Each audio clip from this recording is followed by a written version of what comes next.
So in this problem, we are being provided with a relation R, which is defined on the set of integers Z as the ordered pair x comma y belonging to the relation R if and only if x squared plus y squared equals to 25. Now we need to express R and R inverse as the set of ordered pairs and hence find the respective domains and ranges. Okay, let us begin.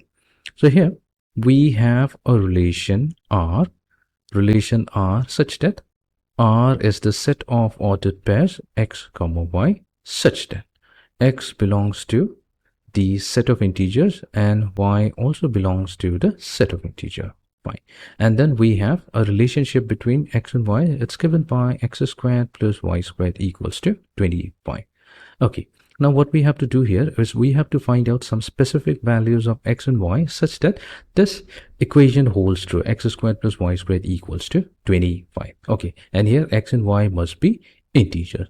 So here what we can do, we can pick up some values of x. So if we choose x to be equals to 0, so if we choose x to be equals to 0, this implies that y must be equals to plus or minus 5, because y could be positive 5 or negative 5. So here we have a relation between x and y. So we could have 0 or 5, or we can have 0 or negative 5. So this simply means that if we substitute x with 0 and y with positive 5, then we should get this relationship x squared plus y squared equals to 25. Simply, if we also if we replace x with 0 and y with negative 5, we are also going to satisfy the relation.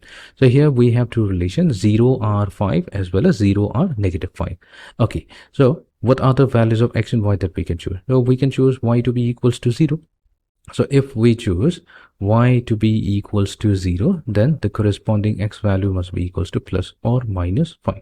Now in this case, what we have here, we have the relation 5r0.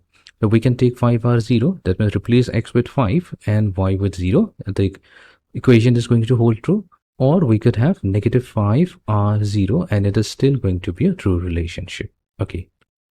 Is there any other values of x and y such that x and y are both integer value and this equation is true?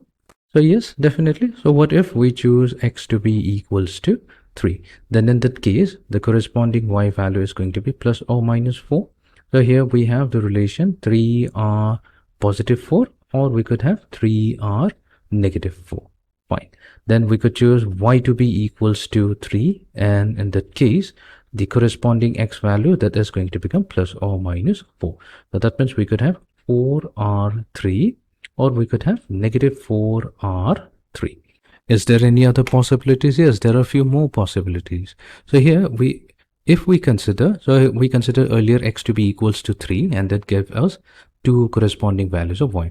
So we could have chosen negative values for x as well. So that means because x is an integer. So if we consider x to be negative 3, then also y is going to give us two values. One will be positive 4 and the other will be negative 4. So here we get the relation negative 3r positive 4, and then we have negative 3r negative 4.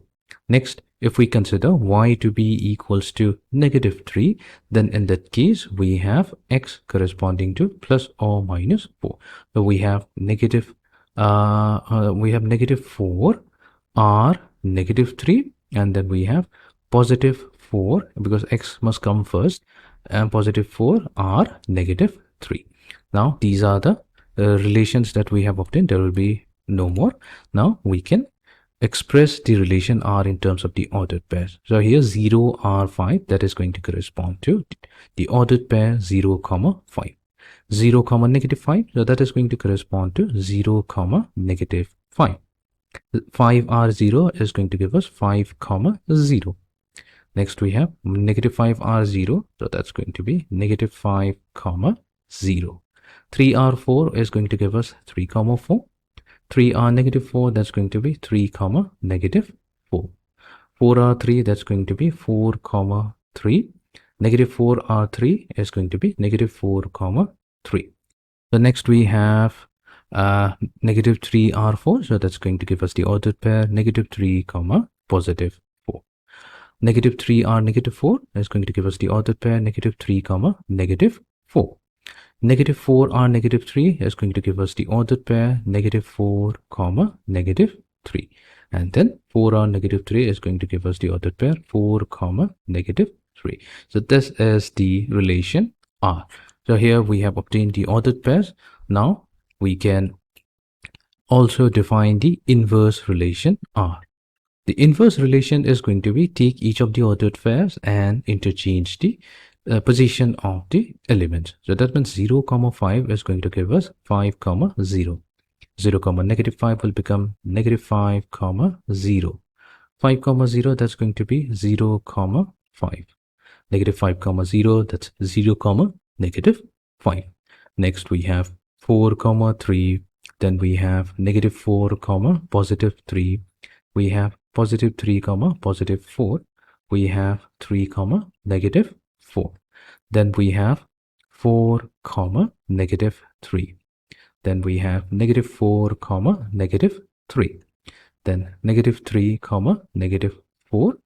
Next we have negative 3 comma positive 4. So we have successfully obtained the ordered pair for the inverse relation R as well. Now we also have one more task. We need to compute their respective domains and range. That's a very simple task. So let's start with by computing the domain of the relation R. So what is going to be the domain of our relation R? The domain of relation R is what we'll do. It's going to be a set, and in the set we have to consider the elements that belong to the first element of each of the ordered pairs of R. So here we have 0, then we have 5, then we have negative 5, then we have 3 and negative 3, and then we are going to have 4 and negative 4. Fine. So that's going to be the domain of R. The domain of R is exactly equals to the range of the inverse relation. Fine. Next, we will find out the range of the relation R. So what will be the range? So that's a set that contains elements which are coming in the second position of each of the ordered pairs. So here we have 5. Next we have negative 5. We'll have 0. Then we have positive 4, negative 4. We also have positive 3 and negative 3. So that's going to be the range of the relation R, which also is the domain of the inverse relation R. Fine. So we have successfully obtained the domain as well as the range.